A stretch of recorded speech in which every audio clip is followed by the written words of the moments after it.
Hello and welcome to this new episode of The Big Picture.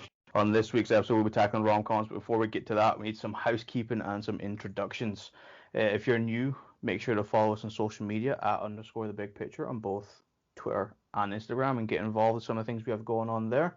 If you're new, you don't understand what we do, basically we discuss aspects of media from film, TV, and games and tell them all what they could do better because that's exactly what the world needs, more opinions from people. Anyway, before we get to it, shout out big support for the last episode we did on, well, I guess the best sports movie there is. A lot of support on that. And I need to kind of make an apology to an individual on our show because I made a mistake. And as such, I've handicapped them for the fan vote last week. And I just want to offer my humble apologies live on air. Well, technically not live, but on air to Stuart. I apologize, Stuart. I'm not happy. I want the next 5 poll wins right here, right now. Give me what I'm due. We'll give you 9 from each one that Michael Schumacher took over. Yeah, I'll take that. Before we get too far ahead and just declaring people winners, we're going to get to this week's episode. And before we do that, let's get into the introductions. So we've met Stuart. Stuart, welcome to the podcast. How'd you feel about rom-coms? Love them, hate them? I'll never tell. I will tell. They're all right, yeah. Not my favourite, not my least favourite, pretty middle of the ground genre for me. It is a bit of a, I think it has a specific niche in terms of the way people enjoy them, but that's a topic of conversation that I've planned for this episode. Moving on next, he is the Ryan Reynolds to our rom-com, is Rhys Cook. Rhys, how are you doing? I knew that was going to be about me. I don't know why. I'm very well, thanks. How are you? I'm good. It's because you're the smooth operator of the group, mate. You slide in, you become the king, and everybody knows your name. And where you live, thanks to multiple introductions. Yeah. Where everybody knows your name. Smooth like chocolate. Lewis, very excited to have you as host. I'm sure you'll do a wonderful job again. Yeah, I wouldn't hold your breath on that. Anyway, I don't really have a particularly witty introduction for this man because his life is basically a rom-com without the com. It's Jack Graham. I would say my life is just a rom-com without the rom. I'm trying to dig you up here and you're shooting yourself in the foot. Trying to help you turn it around. It's 2021, baby. We're doing it. I started off with a bang with how the podcast is going. I've actually got another one, surprisingly enough. So I'm in a good place. Where is there a light at the end of this tunnel? Fuck knows, maybe it's artificial or something. But I'm glad to be here anyway. Well, you kicked it off with not only a win on the show, but the on paper winner of the fan vote. Minus the handicap from Stuart. So hey, you're off to a good start. So maybe you are launching off this year with the best chances. And finally, unfortunately, he's the background character in every rom-com. He's the comedic relief. He's the witty friend that just comes in with sarcastic remarks and doesn't really help anybody. It's Adam Borkevich. Hello. Thank you. I enjoyed that introduction. Very I was the Rob Schneider, if you want. I'm coming off these at the top of the head, mate, and I'm honest, I can see you playing that role. If you ever made the movies and you needed to break into Hollywood, you're the witty friend. You are the barkeep to my Deadpool. I was getting because I'm like the actor's friend. They're like, oh, we got someone, they play your friend. Oh, well, I actually have a friend. Yeah. You could do that. Yeah.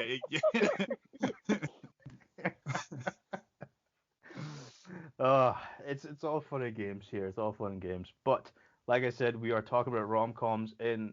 Just in interest of the show, I did do a little bit of a poll and asked the fans some questions in terms of whether or not they liked them and also some of their favorites. And rom-coms are one of my favorite genres of movies, at least a couple of years ago. Maybe I've gotten a bit too old for them now, but we asked you, do you like rom-coms? And 57% said yes, and no said 43%. And I'm not gonna lie, that was a lot closer than I was anticipating. I don't know what you guys think. I'll tell you what I think, Lewis. Rom-coms in the bin. That's not all the same movie. You pick any of them, it's all follow the same plot. Yeah, I can't knock that. we'll touch on that later on, but there is an element of repetitiveness, and maybe that's kind of where it comes from. But we've had a few people report their favourites to us. Blair saying Wedding Crashers, Grant with 10 Things I Hate About You, Jamie with Meet the Fockers, Caitlin with Clueless, and our very own Stuart with Deadpool? ? Hey, I've seen the trailer. Yeah. They built it as a big rom-com. If nobody remembers, It came out in because February. It's on Valentine's Day or close to it. They leaned into that market. That was such a good marketing scheme. Like, that was just the absolutely. Welcome to the Deadpool podcast, by the way. My name's Stuart Fitzgerald. They really nailed that. Like, what a win for that film. And ironically, the man who was typecast for about 8 years as the rom-com guy, to then, I don't know, I feel like Ryan Reynolds had a lot to do with that, the way that it was marketing. But we shall continue on with this Rumpus episode, which I've got a feeling to be kind of short because, as you can tell, the opinions on rom-coms are a bit different. But I do have a question for everybody, and I'll pose this one to Rhys, because obviously he's mentioned that they're a bit similar, and I'm curious, while researching the genre or looking at any sort of film you were looking at, like, how did you find it? What did you like? What did you hate? Was there something you looked for that made you think, you know what, I enjoyed that? Lewis, when we came up with this idea, we're all like, oh, brilliant. Valentine's Day, we'll do a rom-com episode, it'll be great. And I think we're all like, yeah, that'll be good. And I spent almost the whole of January, because I didn't need to like come up with a movie or anything from that last episode because I was hosting it. So I spent almost the whole of January trying to find a rom-com that I actually liked. And then I realised to myself, in the last 15 years, I don't think, well, apart from the one that I've chosen, I've actually watched a rom-com that I enjoyed or would watch again. I feel like they're all just the same. They follow the same plot line. You know what's going to happen. So the story is just almost always just terrible. It takes like some really good script writing to make a good rom-com, because they just fall into the classic trope of just blah blah blah, and I don't care about romance. Well, no, that's not true, because I quite like a good romance film, but rom-coms I just find awkward. You know what? I don't have any argument for that, and I think perhaps that the role and function of the rom-coms play in terms of the realm of film kind of makes them, unfortunately, just stuck with that, where they are that kind of Saturday afternoon film that's on in the background, or we kind of pretend that we care when they're on Valentine's Day or something. I don't know. Me and Rhys are very jaded when it comes to this sort of stuff. Perhaps anybody else, like Jack, how do you feel about rom-coms? I mean, you're quite the romance guy. You're quite like your comedy. Does this work for you? Do you just like, you know what, I fucking hate every aspect of it? How do you feel? I love a rom-com, me. I'm quite happy. No one's surprised. I think the beauty of a rom-com that I find is that, say you're trawling through like any TV channels or whatever, and you find one on, even if it's about a half hour, it's already a half hour in, you can just put it on, you can still have it on in the background and watch it, and you still understand what's going on. I think that, at least for me anyway, I know that rom-coms are shit. They're not meant to be like a masterpiece of a movie. They're meant to be there just for like a cheap pleasure enjoyment type thing, and that's how you need to take it as. And they certainly deliver on that mark. I think they're able to nail both aspects of the thing well. As Rhys said, it is pretty formulaic, but that's how it's meant to be, for me anyways. I appreciate the shit, and sometimes you can find a wee dime in that, you know what I mean? Yeah, I mean, like, historically, there's definitely been some, I don't know, like, long-standing films that have either been parodied or cared for, or even just, like, become themselves kind of known throughout lore. But before we move on quickly, Stuart and Adam as well, I'll pose the same question to you. Do you feel the same about rom-coms? Do you love them? Do you hate them? Is it just easy listening or watching, rather? How do you guys feel? I would say, for me, rom-coms, I don't know, it's not something I would particularly choose to watch. It's something that my mum really likes. Most of my rom-com watching experience comes from just my mum putting them on and me being in the room. And do you know what? There's something that I think you do have to be in a certain mood to enjoy. But I think it's a lot of way, like, I know a lot of people do this, and I myself, like, if I'm looking for something to watch on, like, Netflix, for example, or any other streaming service, there's many available. Quite often, if I'm watching it, say, in an evening, or maybe I'm just before I go to bed, I want something that's easy watching. And I think that's something you can say about pretty much every rom-com, is they're easy watching, which isn't, like, it's not an easy attribute to have. And it can be a positive and a negative, because easy watching also means that maybe you go on your phone, you don't have to focus on it. But then I sometimes think that's not it. You need films like that. Not every film can be gripping and you have to just focus on it for the full time. You have to have films that you can just put on the background and just, like, have on, maybe not give your full focus to, but still, like, enjoy the bits you like. And then just to kind of sum it up there, that's what I think about rom-coms, is that a lot of them are easy watching. I think that's the biggest positive of a rom-com. Yeah, not every movie needs to be the Quentin Tarantino escapade, fantastic direct, amazing acting, all this kind of jazz. But there is certainly a role for the other films to play. Stuart, you're the last one with an opinion on this podcast. Are you much the same? Do you just fucking hate rom-coms and you wish we never did this episode? I don't mind them. Like, I don't usually go out of my way to watch them. Normally, rom-coms for me are like kind of like a thing, like date night or something like that. So I don't really watch them myself. I'm not against the genre at all. For me, there've been some really great rom-coms that I've enjoyed, but it's pretty far down my list of choice. Though, if you are looking for a Tarantino rom-com, though, you should try True Romance, that he wrote the script for, which is also not less calm, more bloodshed drug movie, but it's worthwhile. So maybe there's a need for rom-coms to kind of branch out a little bit, and I do want to touch on a comment that kind of everybody has made, where, like, the role and function of what we think rom-com should be is somewhat very specific, and not every movie needs to be this grand cinema epic experience like your Marvel movies became, or they don't have to be the kind of, Oscar bait that some things become, and not everything has to be on, like, the top tier Hollywood hierarchy. But in the same vein, there's been movies, and one thing that comes to mind is When Harry Met Sally, which has kind of been I don't say the quintessential rom-com, because it's definitely not, but it's probably one of the more known ones where everybody has a reference from that movie that just seems to be almost genetically ingrained throughout history that's appeared. And I don't know if it's because, as Rhys said, that it's very formulaic and it's a problem, or if it's because everybody just watches it because it's one of those things where the movie's always on.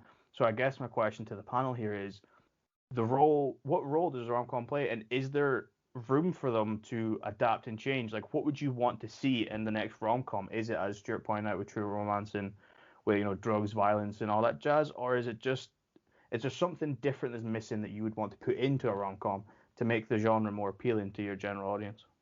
Lewis, there's a romance film coming out on Netflix called Malcolm and Marie, and it's in black and white. Stars Zendaya. Can't remember who the other guy is, but he looks good. I've seen the trailer about 5 times because this film has got me hooked.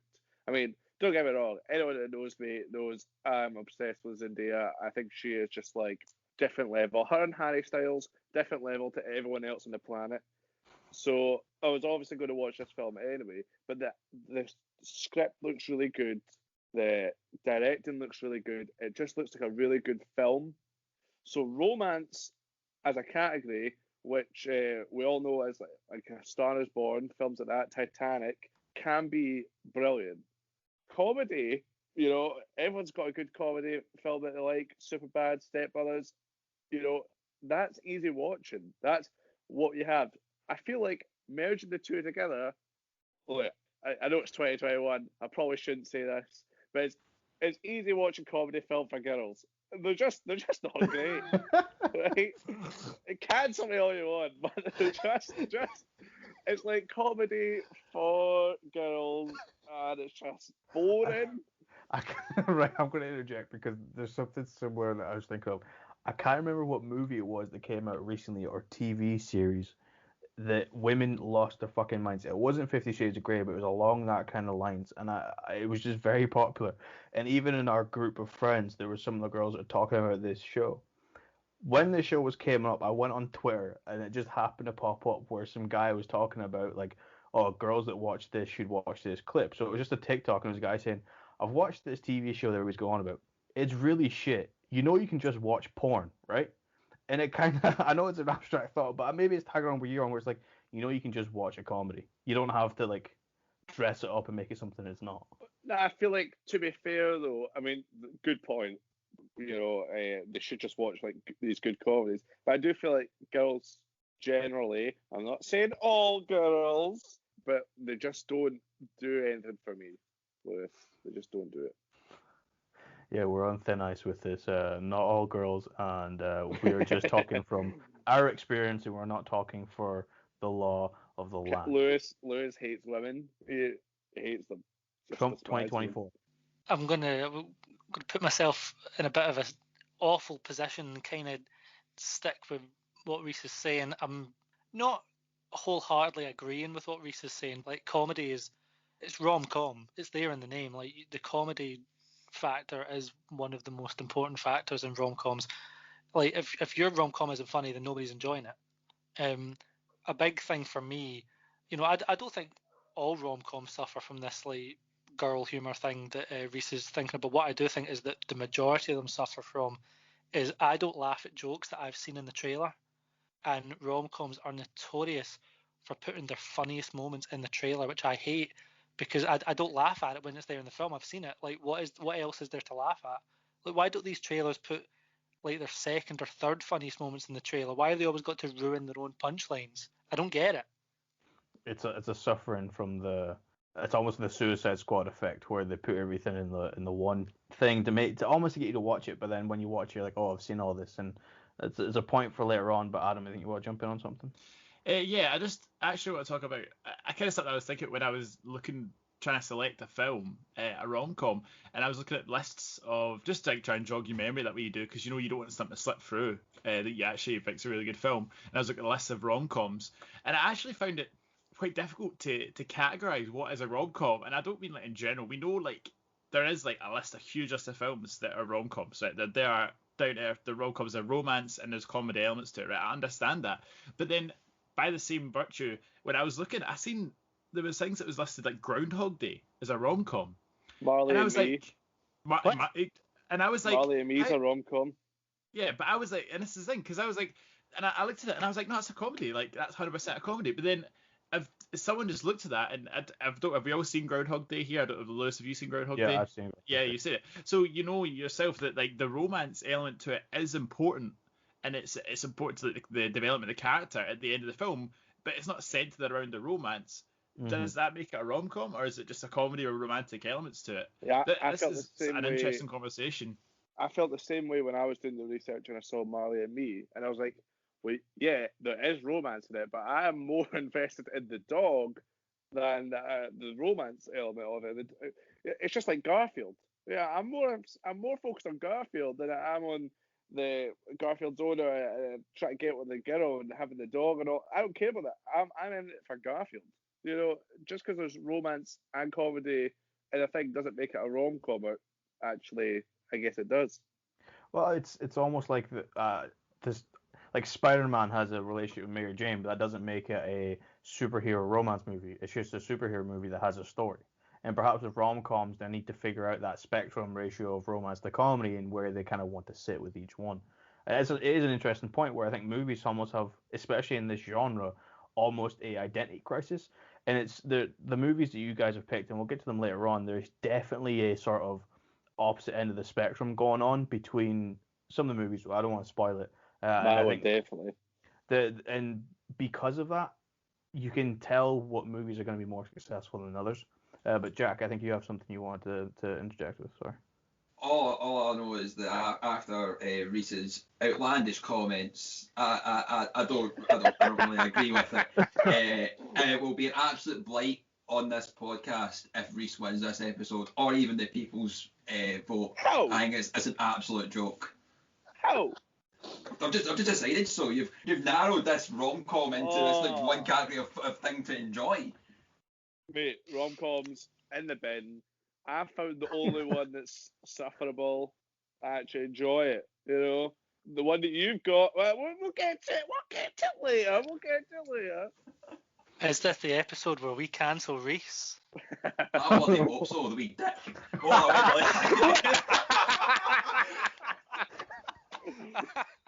Oh, good one.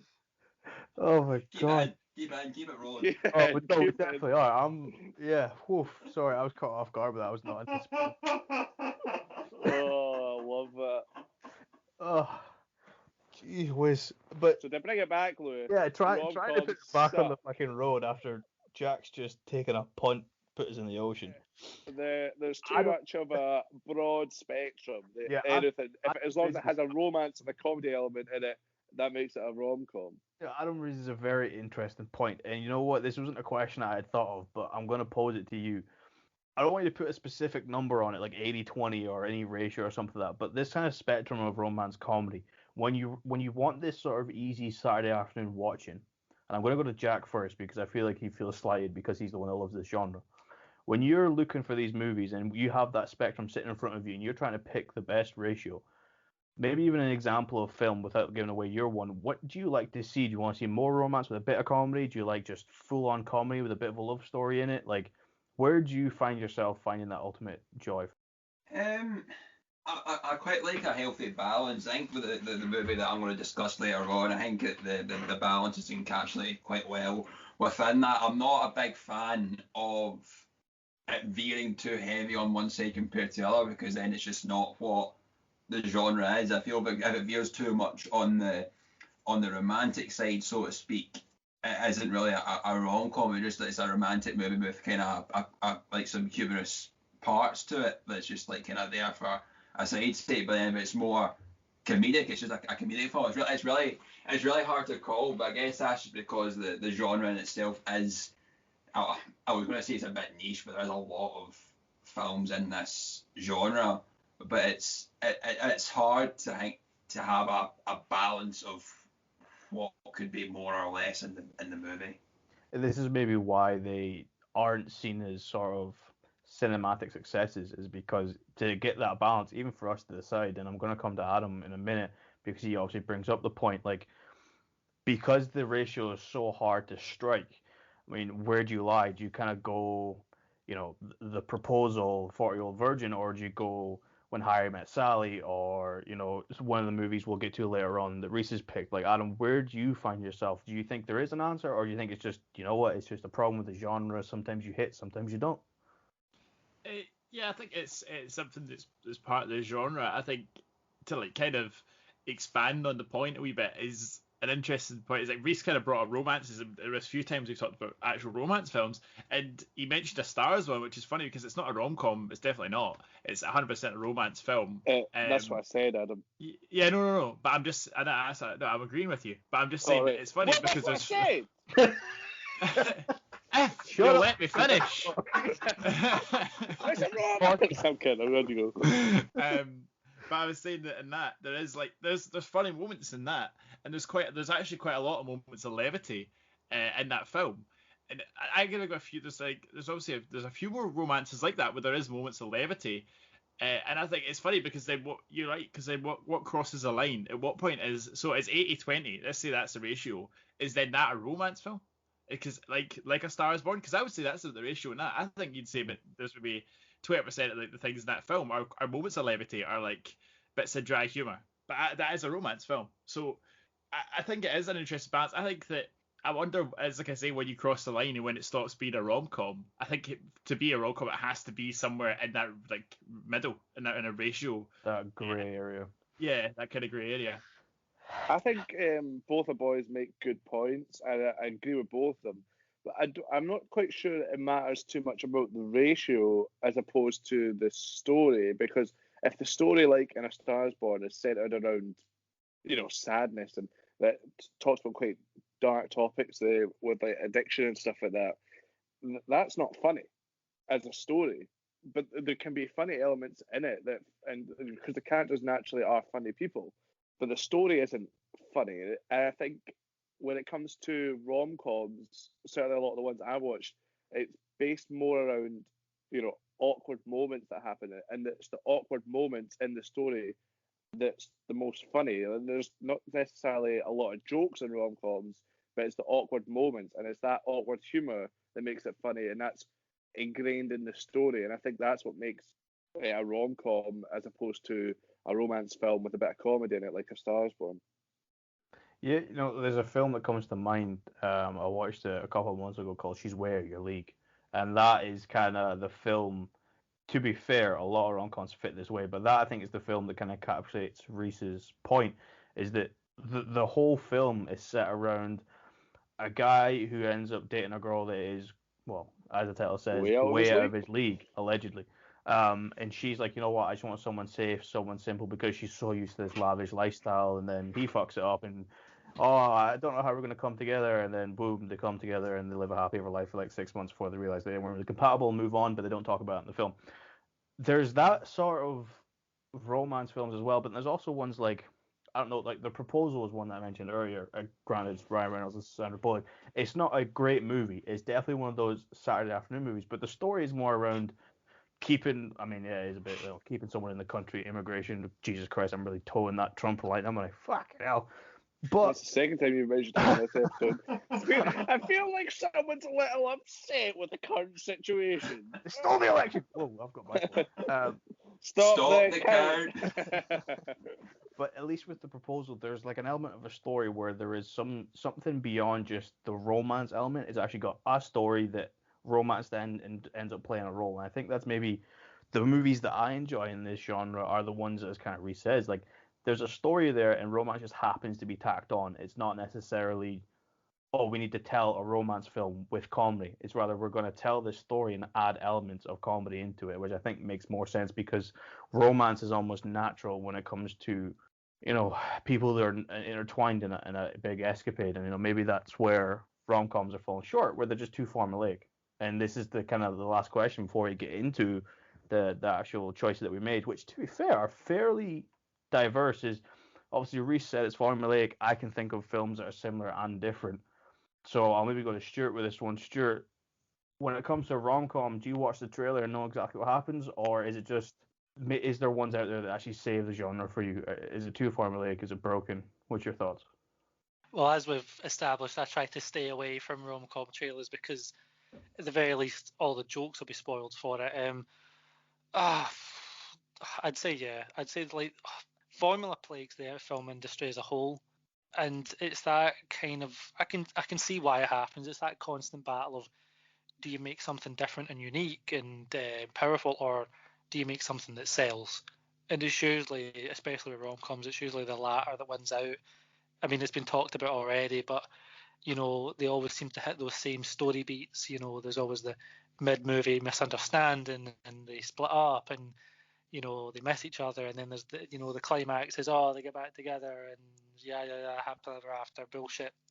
I think going back to what the guys were saying about like important factors, what makes a rom-com, the story is there, but I think for me, among other things, I think the characters are top of the list of things you have to get right. I have to like them and buy into their relationship. I think that's one thing that kind of supersedes the formula.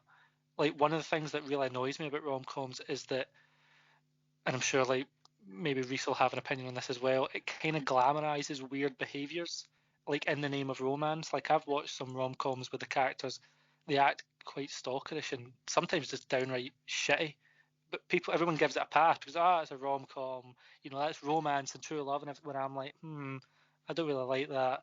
But as long as the characters and the relationship is strong, I think that's a way to kind of blindside the formula that you talked about. Stuart, you're perfectly right. I have an opinion on everything, so I've got an opinion on this. Favorite Christmas film, Love Actually, which we talked about briefly during the Christmas episode. The guy turns up to his best friend's door with signs to tell his best friend's wife that he loves her.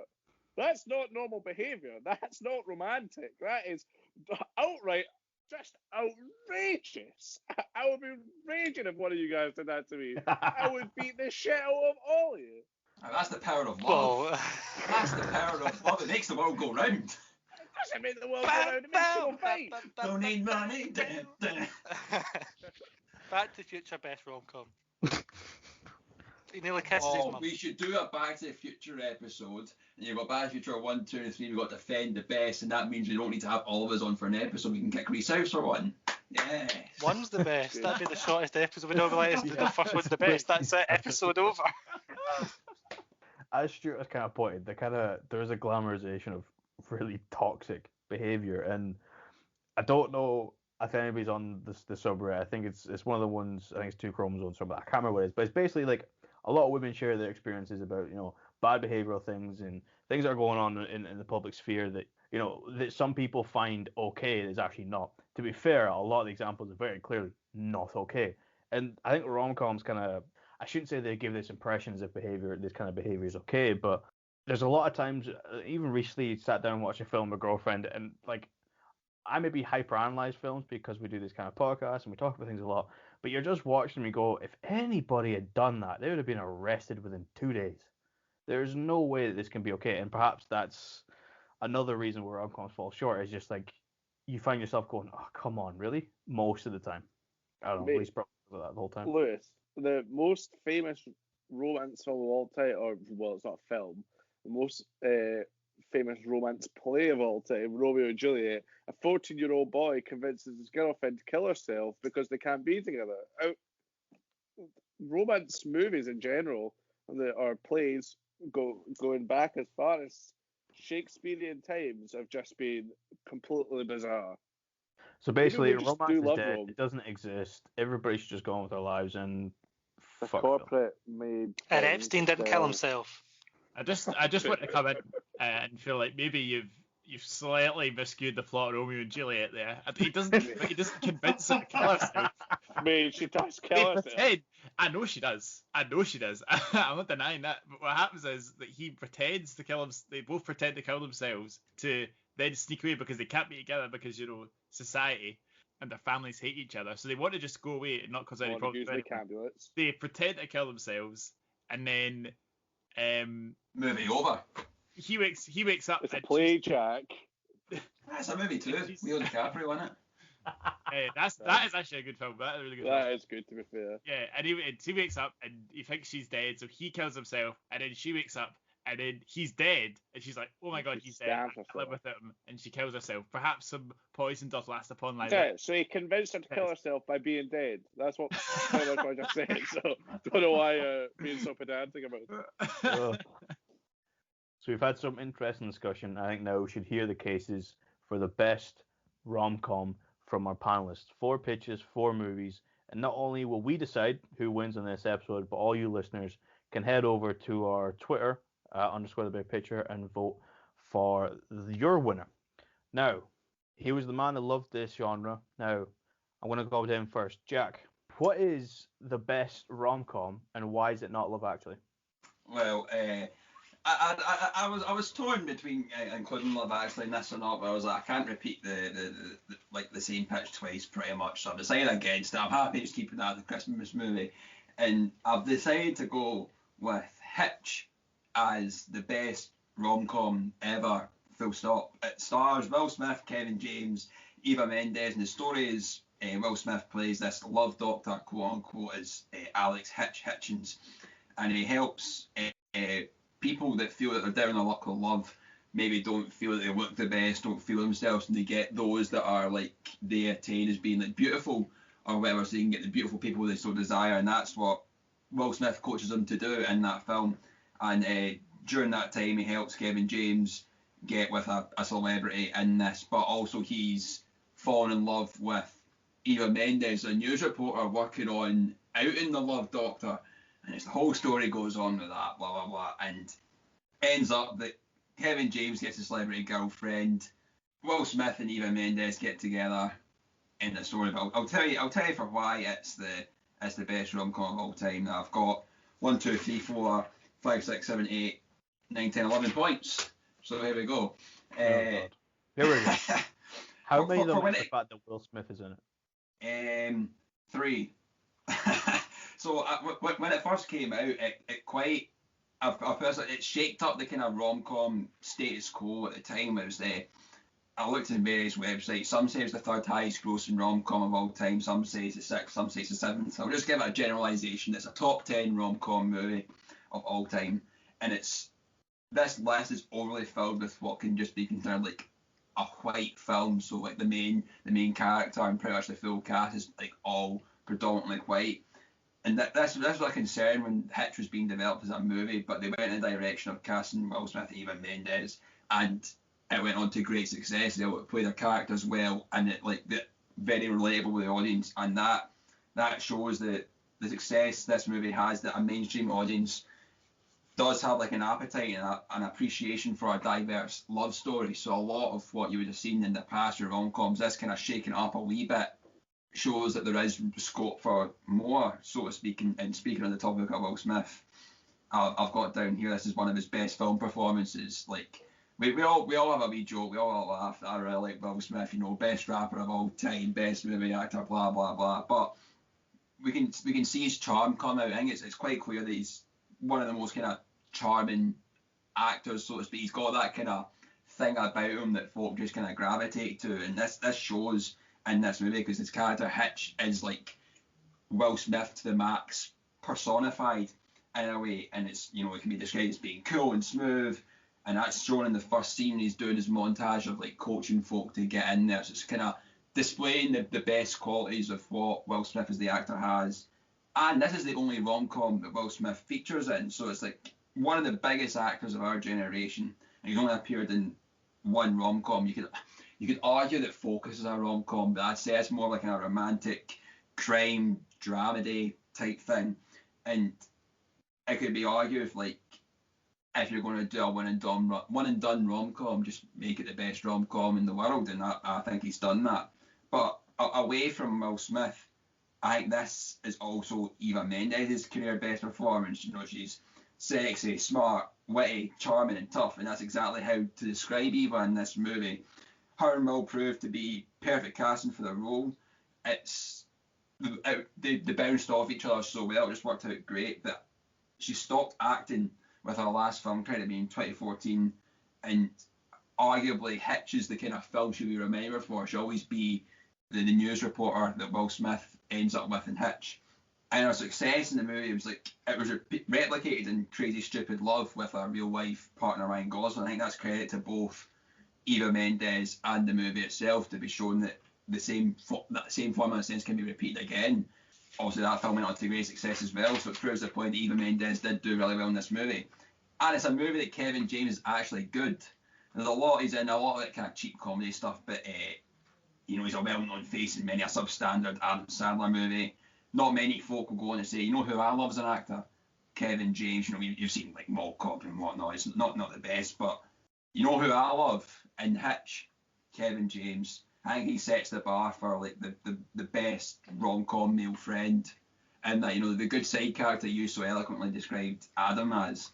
Hitch also provides like two love stories for the price of one. You've got, as I said at the start, it's got the Allegra and Albert, which is Kevin James' character, and it's got Hitch and Will Smith and Sarah as Eva Mendes, and the stories never get confusing when they're being told, so it allows the film to flow and make sense because they intertwine pretty well. But also you've got the comedy elements to the movie as well. The first kiss that you see in the movie is not between the two couples that I said there. The first kiss is actually between Hitch and Albert, and it's got one of the kind of iconic things from Will's teaching Kevin James about how to kiss. You go in for the 90, she goes in for the 10. You don't ever go in for the full 100, and that's what Kevin James does for the first kiss, and it makes it all awkward, and you get the kind of gross, hilarious, ha-ha moment. You've got the dance scenes when Will's trying to teach Kevin James how to dance in the club for Allegra, and he's all like, I'll do the Q-tip and making the pizza, and that's just like dad dancing, the kind of dancing that I like to do in the club. You've got the wedding scene at the end when they're dancing all together and routine and whatnot, that's funny. And you've got Hitch getting the alleged reaction when they're out of the cooking class and them dealing with that and getting through it as a couple. So that's some of the reasons that I think this is one of the best rom-com movies. But I think that the message the film portrayed as well is that there's many folk out there that probably feel that they can't get a certain person that they want to be with, or like they need help in some way. But the film's message in the end is that Albert's able to be himself and he gets the girl that he wants. It was just introduced to her, and that's how it happened. He just be himself and she fell in love with him that way. So it's kind of like, if you believe in yourself and you appreciate yourself, you can kind of go on to achieve and like obtain anything you want, or like try and get that girl or man who you so desire. You don't need to be someone different. Just be yourself and it'll work out for you. And that is why I think Hitch is the best rom-com movie, Lewis. You know what? Like, you can clearly tell who cares passionately about this subject matter by how much detail you've researched this film. And you know what? I'm not going to knock you for it, because Hitch is one that I've seen, and it came out in 2005. And you make the point there about, a diverse cast where you take like just talented people and you give them the resources they need and go do what it is you're good at doing. You get great results. And Hitch is a good movie. And I think one thing it does do well is break that sort of cyclical nature of romantic comedy films, and it still has the traditional tropes that we love and hate, but it gives you different perspectives, and it gives you, somebody who thought they could never love and be that guy turns out that he always was and fall in love with someone, as Will Smith's character does. And it's an enjoyable movie, and it's not one of those ones that I would necessarily say I would love to go in the cinema and see it, but it clearly did well. As you said, it's varying in its high grossing films, and a lot of that will do to the star-studded cast, because Will Smith is also a very, very big name. But it's a very good pitch for the strongest movie. I don't know what everybody else feels about that. Jack, I've never seen it, but it sounded from your pitch like every other rom-com with the cheap comedy and the awkwardness, which is all right. But what I would say is, you say it's Did you say it was Will Smith's best film? I would say it's one of his best performances. Like, I'm not rated best film, but like performance-wise, I think it's probably one of his best. Have you ever seen the movie Bright? On Netflix? Yes. Yeah, I have. That's worse than Suicide Squad, but it's Will Smith's best performance. Yeah, I was going to say Just that movie is not defensible. It's so bad. Netflix's algorithms working perfectly of getting scenery, actor, director, film made, and just hoping people buy Netflix for it. To be fair, Will Smith is good in that, but I do like Will Smith in Hitch as well. I can't knock that. Just wanted to bring up that terrible film. I feel like we've not slated it enough in this podcast, so I just wanted to bring it up. Maybe when we do the Will Smith episodes, we can Oh, slate we're it not. I'm not well that day. I've got a doctor's appointment, can't make it. It's a good pitch, and I'm going to continue on with the theme of these pitches. I didn't do it for Jack because I wanted to put him on the spot with making him choose not his favorite film of all time, Love Actually. But he defended himself well, and instead, I'm going to steal a trope here, and we love to use it. That's right, the wheel is back. We've got three names, Adam, Stewart, and Rhys. And you know what? I didn't get a chance to do this next time, so Jack, I hope you're ready, because I'm going to say it. Don't burst my eardrums. I'm red. Spin that wheel. Oh my God, that was very aggressive. It's the wheel the wheel of love. It's the wheel of love. Your winner and next pitch is Adam. Adam, tell us about what you are bringing to the table as the greatest rom-com of all time. I had to think hard, as I said. It's not rom-com wasn't something that. There was one film that came to my head immediately, and it is what I chose, but I did research, I looked at other films, I thought, what films I watched, what films are rom-coms, and as I kind of mentioned earlier, a lot of my experience watching rom-coms comes watching my mum, and one that I always remember was one of my mum's favourites, one that I watched her many times, and I've ended up watching myself, because I wanted to see if it was as good as I remembered, and it was, and it's 50 First Dates, and just to briefly summarise the plot, it's an Adam Sandler film. Oh gosh. Substandard, subpar, like I said. That is just a move on. 50-50 kind of play. That is a 50-50 bet if I've ever heard one. Right, but this is pretty much the end of the good Adam Sandler era. I would go as far as say it's maybe his last really good film. It's a great film. Let's briefly summarise the plot. It's basically he plays a veterinarian living in Hawaii, and he's got his pal Rob Schneider's there as his sidekick, and he meets this girl at a cafe. He gets to know her, they have a great chat. She's played by Drew Barrymore. And he goes, I'll meet you here tomorrow. And he comes back tomorrow, she doesn't remember him. He doesn't understand. And then he asks the cafe owner, and it turns out she's got antegrade amnesia, which means she can't form short-term memories. So she forgets, she can't make a new memory basically. So she goes to sleep every day. She wakes up, she thinks it's the same day she had an accident, which is how she got it. And the film is about Adam Sandler trying to form a bond with someone who you have to start fresh with every single day. And her family don't want him there. It's her dad and her brother. They just, they ideally want him to keep away. He's ruining this routine. They pretend it is that same day she wakes up for the accident. That's what they do. They have 100 copies of the same paper. They give her the same breakfast every day, and she comes home and she does the same things. And he basically tries to somehow form a bond with someone. And I think the reason why it's, for me, I don't want to spoil the ending in case you're going to go watch it, but I think I kind of have to, because I think for me it's got probably the best happy ending of a romance or a rom-com ever. Because I think you watch I think it was Lewis kind of brought it up earlier, that you get to a happy ending in a rom-com or a romance and you're just a bit like, oh, like it doesn't really impact you. You don't feel anything from it. You kind of think somebody thinks it's a bit convenient. But the end in this film, which is basically Adam Sandler realizes that they're together, that she remembers him because she listens to the same song every time she ran into him. And so some part of her brain remembers him and she dreams about him as well. And he gives her, and at the end of the film, as she wakes up and she watches a videotape, and they've been together for years, they got married and they have kids.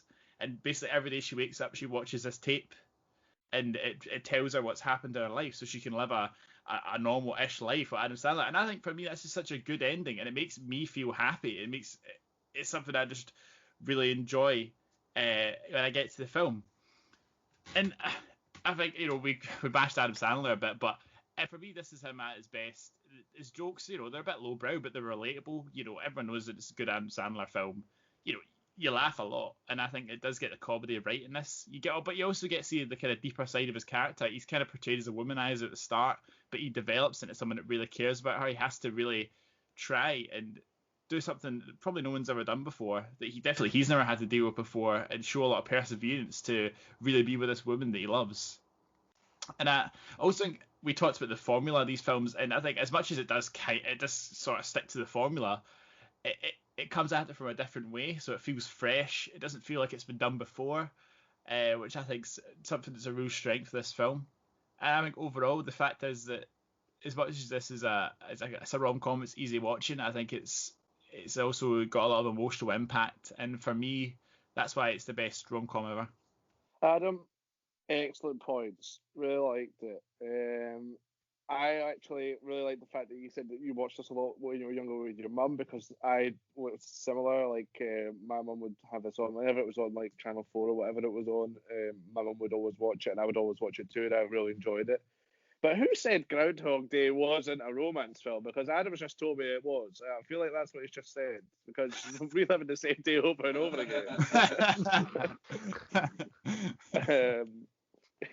I don't really have much else to say. It's a really good pitch, but it does sound like Groundhog Day. What I would say in terms of the story is it's incredibly far-fetched. Like, if you met a girl, and like in movies, somehow they always have that instant connection with someone. But if you met a girl and they're like, the family are like, well, mate, she's got amnesia. She doesn't remember you. She can't form short-term memories. You would leave her alone. You wouldn't get in the middle of that. It's not something you would just, I'm going to disrupt this whole family's lives because I want to be with this girl who doesn't know who I am. You know what I mean? It's very far-fetched in terms of a story. Other than that, I thought your pitch was really good. Yeah, I'll just jump in actually and just say that I do agree, obviously, it's far-fetched. There's poetic license involved. Of course, it's a film and it's a bit out of the box in that way. But what I would say is the fact is that they pretend that she's living the same day every day rather than trying to help her move on. It's his presence isn't. See, if she was in an institution, which is she ends up in an institution for part of the film, which is where she should be, because it's a serious disability that she ends up with, serious brain damage. But our family are almost. It's for them. It's always for our dad and our brother that they have to. It's always comfort for them that she's living the same day, so they know what she's doing. She can't do anything, but they can't do that forever. What if her dad died? Like, they've trapped her in this bubble, and Adam Sandler actually helps her break out of that, which I think so maybe it's a little less far-fetched that he's actually had a positive contribution. Yeah, I'm not saying like what happens in the end isn't good, but I'm just saying if it were real life, you wouldn't get in the middle of that. It's just saying, that is Yeah, maybe. far-fetched. Sometimes Well, then again, how far-fetched is Star Wars, you know? Exactly. Talk to the Mandalorian. It goes to very bounty hunters kind of out. How far-fetched is a good Adam Sandler film? That's what we're really trying to get at here. That was a really good pitch. I really liked it. Yeah. But is 50 First Dates the best Adam Sandler, Drew Barrymore rom-com? You know, what would you say to those that say The Wedding Singer is a better Adam Sandler, Drew Barrymore rom-com than 50 First Dates, like me? What do you say to me, Adam? I would say The Wedding Singer, it leans more on the outrageous comedy elements. So I would consider that almost more of a comedy or romantic elements than a rom-com at heart. To make a greater point about 50 First Dates, I think, as Rhys pointed out earlier in the discussion, is something I think it almost glorifies that borderline, well, not really borderline, unacceptable levels of behavior of one, heroism on his behalf, feeling like he needs to save her, as well as this stalking someone with a disability who clearly who can't really form what he needs to form. So, what is your response to that, Adam? Do you feel like the film itself handles that in an acceptable way, or do you just kind of have to ignore the fact that it is, as Rhys kind of said, a bit unrealistic and, somewhat borderline unacceptable behavior? Well, I think when you brought it up, when that point came up earlier, it did pop out of my head that it could be interpreted that way. But I would say is that the way that he encounters her after, like his family tells her to keep away, it's more about like casual encounters. He doesn't form a lasting impression. He doesn't try and overstep his boundaries. It's things like he wants to run into her for 5 minutes and like give her do something positive for her day that she won't remember the next day. But it's about that. They only ever actually become properly involved when her family realizes that it is time for her to move on and maybe try something different. I would say he doesn't necessarily overstep the mark before then. It's more about the fact is they do live locally, and that they run into each other.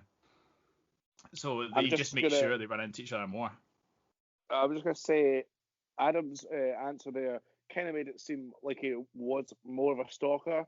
So I'm just gonna reel it back in and say, every Adam Sandler film, you kind of have to take it with a pinch of salt. I mean, if you've seen The Waterboy, he literally plays like a mentally handicapped person, and he doesn't do it tastefully. He's not an actor that's known for being, within the boundaries. He is controversial in his characters and in his movies. So you kind of have to take it with a pinch of salt. That's just girl humour, though, isn't it, Rhys? That's just girl humour. Just girl. I don't think The Waterboy classes as a rom-com unless he's getting with his mum in it, and I missed that plot line. Right. Spin the wheel! You heard the man, Jack. Come on! Wait, it's gonna be. Oh! I was red. Right, Stuart, it's now your turn. Give us the best rom-com of all time. Oh, fuck me, what a train wreck of an episode. Right, my rom-com pick is in this document right here I'm about to open. It's Crazy Stupid Love. Thanks, Jack, for spoiling it for everyone. That's my pick. He picked Hitch. I didn't. I have Wikipedia'd it, and yes, it is a rom-com, so... it also came out in 2011, which for me is quite upsetting because it definitely only came out like a couple of years ago. What's happening with time? I don't have a lot to say about this, could you tell? It's not a conventional rom-com. I like it for that. It follows this guy played by Steve Carell who has just separated from his wife, and he meets this kind of sleazy hookup artist in a bar played by Ryan Gosling, and he kind of teaches him to rediscover the dating scene. It probably sounds very sleazy, but it's actually a really nice kind of love story tied up with all these characters. I won't spoil it because I think it's absolutely worth a watch.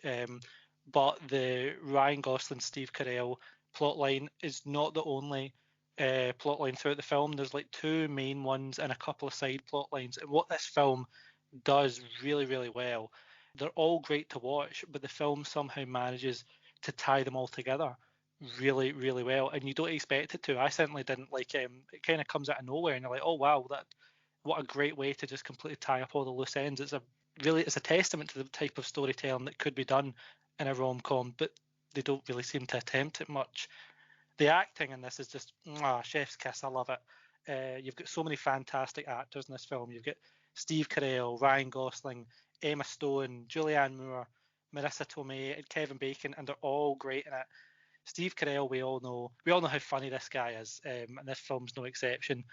But this film was the film to show me just how funny Ryan Gosling can be. He is absolutely great in this film. He's just so quick and sarcastic, but he really like opens up to that kind of rom-com level of humor, and it really works. It's not only funny, but it's actually romantic as well. Like, you really buy into the multiple romances in this film. Like I said, I won't spoil it, but each romance is really believable and sweet, that you're on board for each of them. And you've not only got great comedy, but different levels of comedy. You've got Steve Carell being awkward at dating, and you've got Ryan Gosling being, a sarky dick to him. You've got that bit of childish humour and lots of grown-up humour, and it excels at all of it.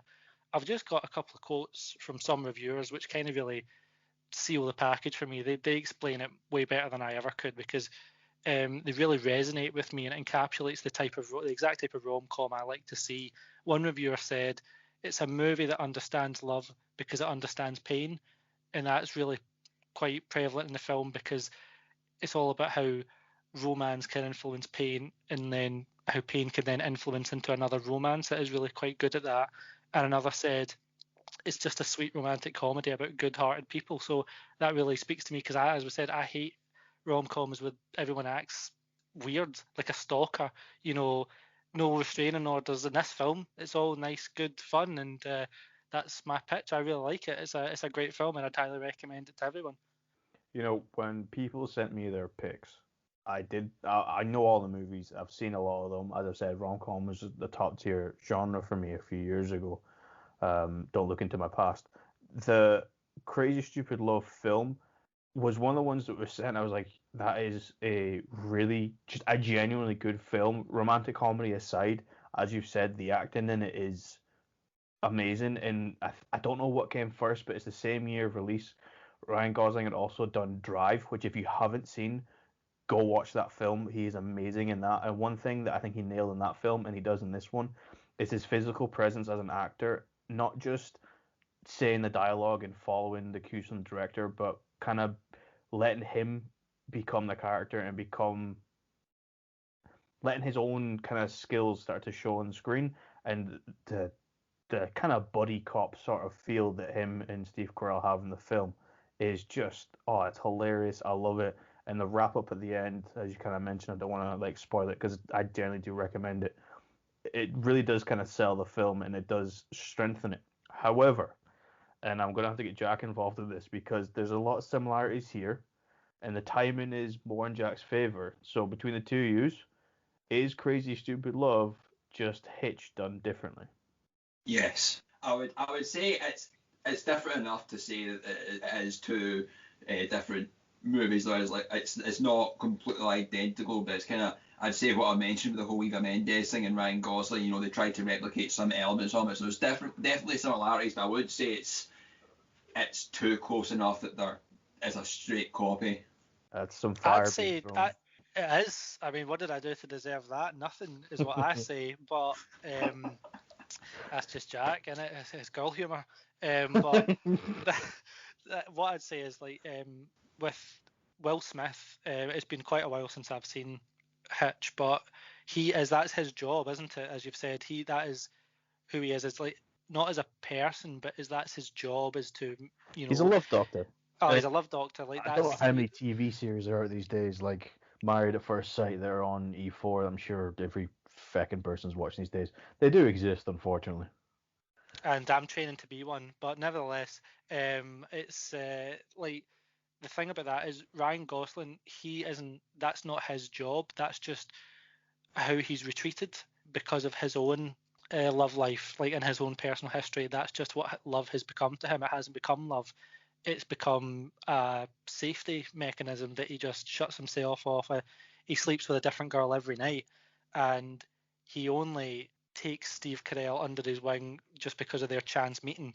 And there is that bit of they rub off on each other, but there also is, it's more than that. It's more than just the two of them, becoming better people by taking each other's better qualities. It is more than, it's the relationships that grow from them and what actually comes next, as opposed to like that being the whole movie for me. But I can see the similarities to it. I don't care about winning this pitch, by the way. I want Rhys to watch this film and tell me what he thinks, because as we know, Rhys loves rom-coms, and I want Rhys to sit down and watch this movie, Crazy Stupid Love, not the Cheryl Cole song, this film, Crazy Stupid Love, and I want him to tell me what he thinks about it, because I think he will actually really enjoy it. I think I'll melt that icy heart of his. I've never seen it, so for you, I will sit down and watch it. Just like for Jack, I sat down and watched Love Actually. But from your pitch, it did kind of sound like Love Actually, where you had like all these different romance stories and they all come together at the end. So that sounded to me like you're talking about Love Actually. So I thought when Lewis was posing the question, is this just like, I thought he was going to say Love Actually. But clearly, they all just follow the same formula, so they're all the same anyway. But what I will say, Stuart, is how can you dare talk about a Steve Carell rom-com and not have it The 40-Year-Old Virgin? Because that is I love that film, but I think that skews more into the comedy. Like, again, I think the only thing I'd say is to watch this film.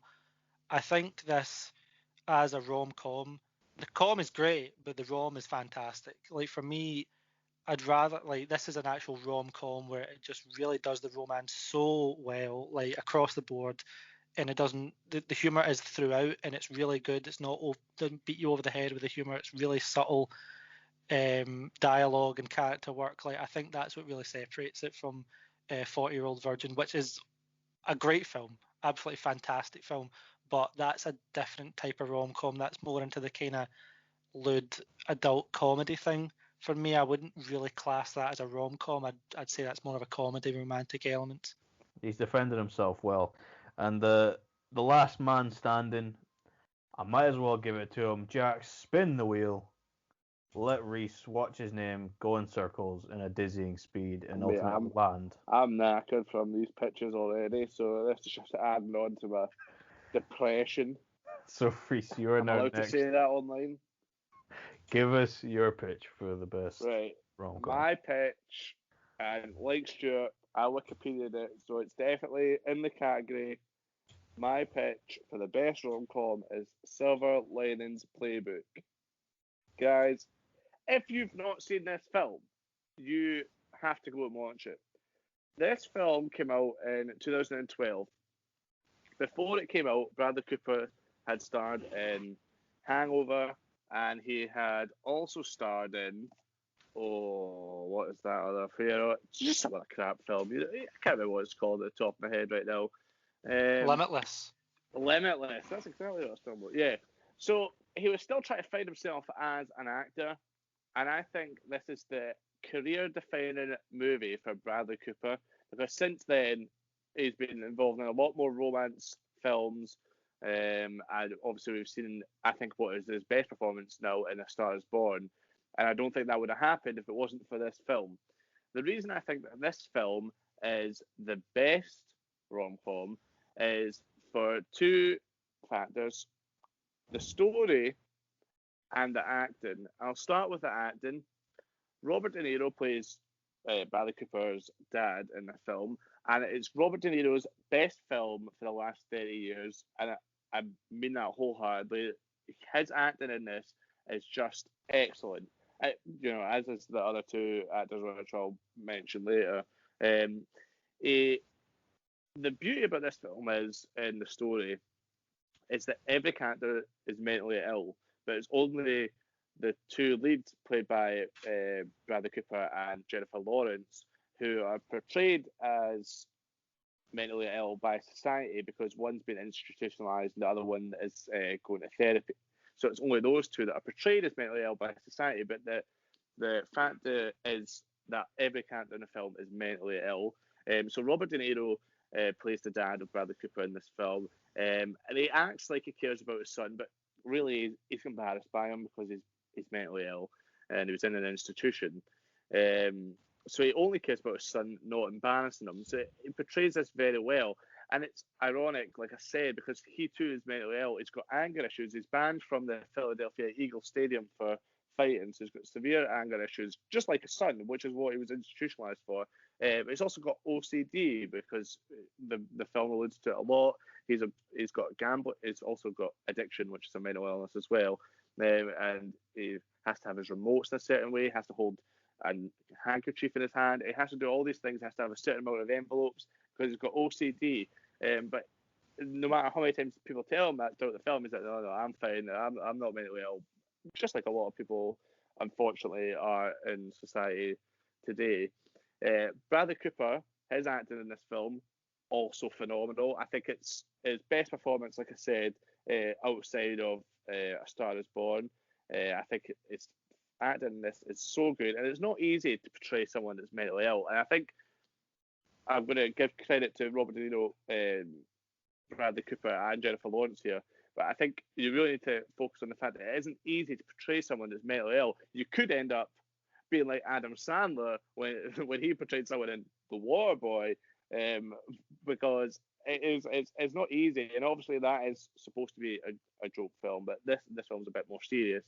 So that obviously the acting's more serious. But it's not easy to play someone that's mentally ill, let alone someone with no social skills, including boundaries. And it's why actors like Benedict Cumberbatch get paid so much. And guys, I know you're going to love what I'm about to say here. This is probably the reason I'm going to get 0 votes. It's also the reason that Jim Parsons was the highest paid TV actor. So, but whatever. But I think Bradley Cooper portrays his character really well. I think throughout the film you see him grow as a person, and I think that is shown very well. At the same time, throughout the whole film, he shows no interest, no romantic interest in Jennifer Lawrence's character. He's only focused on his wife, who, I don't want to spoil the story because I do really think that everyone should watch it. They're not together because of the reason that he was institutionalized. He's only focused on his wife. He's like, if I can just get better, my wife will get back with me. And throughout the whole film, he shows no romantic interest towards Jennifer Lawrence's character. And I think you can see the romance building between them, but him constantly shutting it out. And I think he plays that so well. I think it's no surprise the amount of awards that this film got for acting, especially. Jennifer Lawrence's character also played wonderfully. She goes off the rails when her husband died. She also ends up mentally ill because of that incident. And again, it's portrayed. She portrays her character in such a way that it makes you genuinely have sympathy for her. It's not like when you're watching a film, you're like, oh, that's sad. You genuinely have sympathy for her and her character because she's so broken, and it's only Bradley Cooper's character that can truly understand what it's like to be how she is, and that's why their bond is so good. Chris Tucker's character is hilarious. He's really funny. He escapes from the mental home like 5 times throughout the film, just appears randomly. That's a good fun element to it. But the story itself, the reason this film's superior to any other rom-com boils down to the acting and the story. Like I said, the story portrays the two main mentally ill characters, and the beauty is in reality that all the characters are mentally ill, like I said. But in addition to this, as all rom-coms follow the same formula, this one kind of, like Adam alluded to with his one in 50 First Dates, it does obviously follow the formula as all rom-coms do, but it does it in a slightly different way. The moment that Pat disappoints Tiffany, and that's Bradley Cooper and Jennifer Lawrence characters, is when he doesn't turn up to recital. So it's not the major drama that happens throughout all of them, because they're mentally ill, they have anger issues and that. It's a huge deal. And eventually they do have their big dance, and it goes really well. And the whole movie, like I said, Pat's obsessed with his ex-wife, and he's desperate to get back with her. So when she turns up to the dance, immediately after they finish the dance, instead of like being like, oh, Tiffany, this was brilliant, or grateful for you giving me this experience and that, he goes straight off to speak to his wife. And when this happens, Tiffany obviously runs away crying, but you genuinely have this feeling of like, oh, he's going to get back with his wife here. And I know when you watch a rom-com, 9 times out of 10, you don't. Lewis asked earlier, do you need to watch the trailer to know what's going to happen? And once you watch the trailer, do you know what's going to happen? I would argue that you don't even need to watch the trailer for most rom-coms. You know what's going to happen because they all follow the same formula. And true to it is here. But at this point, genuinely, and this is right at the end of the film, you're genuinely like, oh, he's going to get back with his wife. I thought he was going to get with Tiffany. And they have this conversation. You never really hear what he says during that conversation. But it's probably something along the lines of, thanks, but it's over, whatever. I'm going to try and work things out, and I'm a better person now because he grows a lot as a character.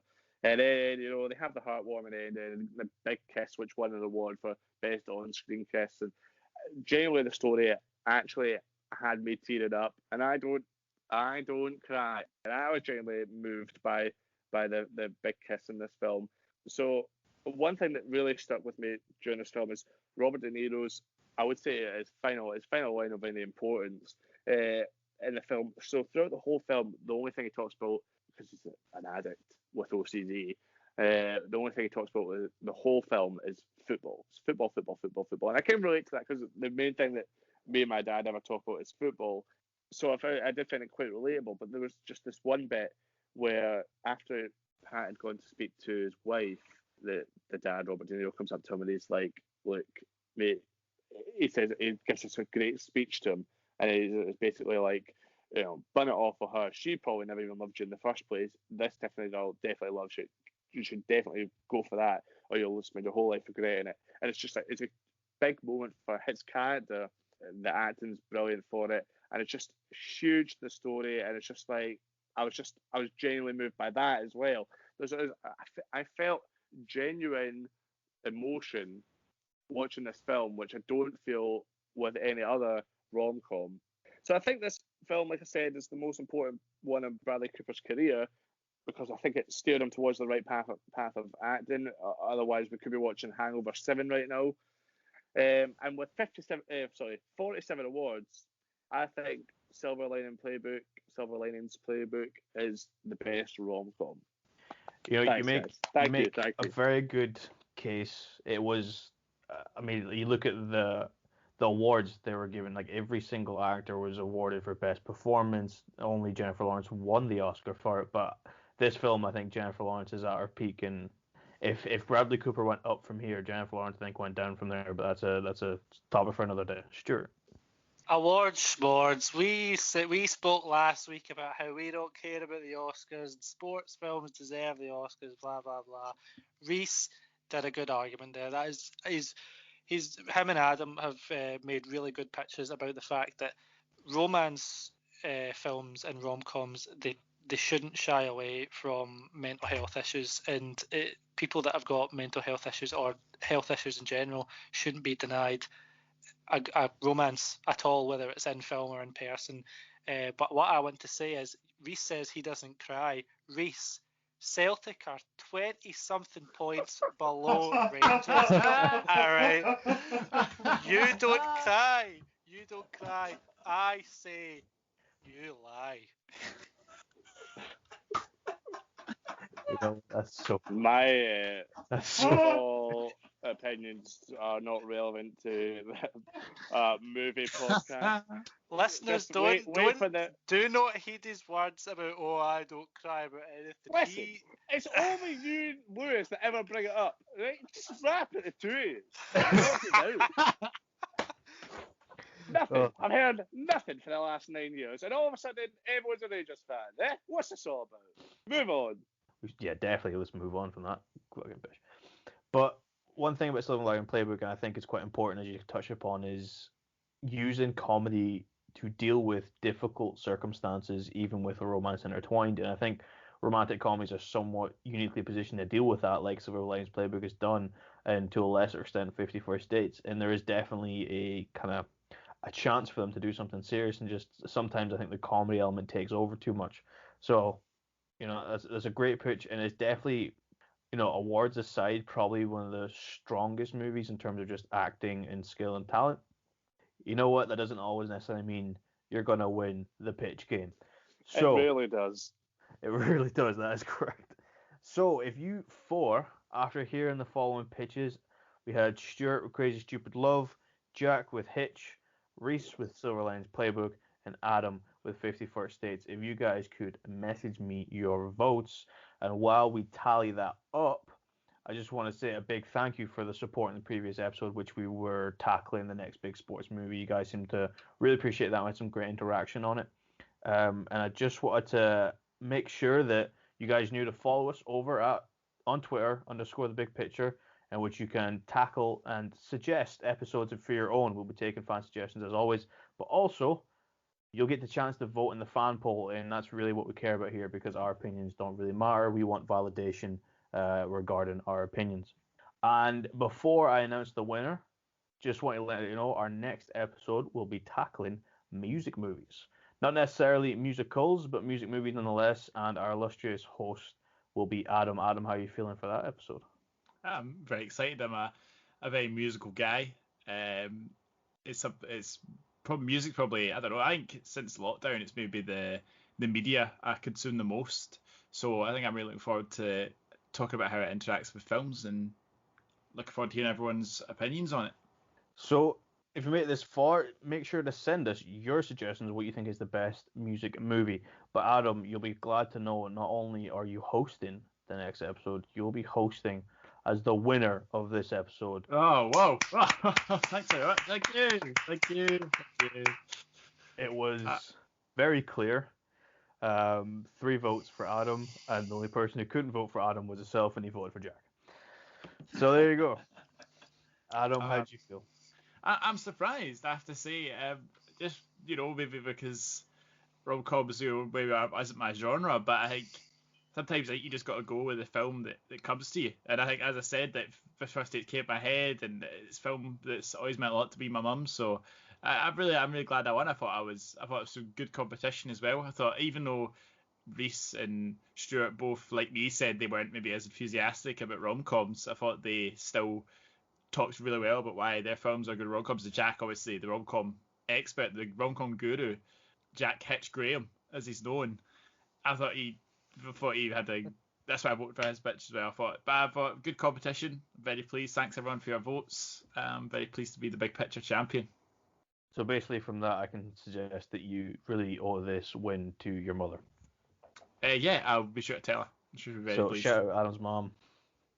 Got it going on. Anyway, we want to thank you all for being here. Thank you for taking part. Thank you, Rhys, for your wonderful opinions. Shut up. Thank you. Thank you, Jack, for bringing an energy to a topic you love and unfortunately being told to fuck off because of it.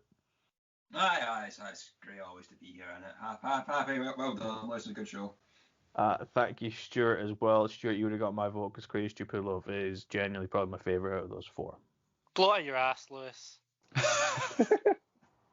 And I don't think we've had enough gratitude today, so thank you all, listeners. Guess we'll love you and leave you. Goodbye.